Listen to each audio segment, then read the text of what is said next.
تو این ویدیو میخوایم نکاتی رو راجع به عمود منصف‌های مثلث با هم دیگه بررسی کنیم. 2 تا عمود منصف آسی رو داریم با قرمز نمایشش دادیم و عمود منصف BC که با سبز نمایش داده شده.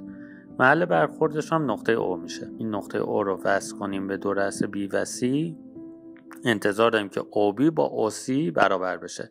از طرفی نقطه O روی عمود منصف قرمز رنگمون هم هست، یعنی ضلع آسی.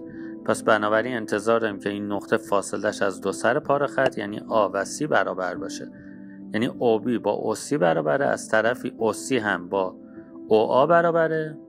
پس بنابراین نتیجه میتونم بگیرم که OB با OA برابر هست و طبیعتاً وقتی من یه نقطه داشته باشم که از دو سر پاره خط به یه فاصله باشه دقیقاً روی عمود منصف واقع میشه، همونطور که مشاهده میکنیم. از نقاط A و B و C که توی صفحه قرار گرفتن و بر روی خط نیستن حتما یه دایره عبور میکنه. ما بیایم این دایره رو رسم کنیم.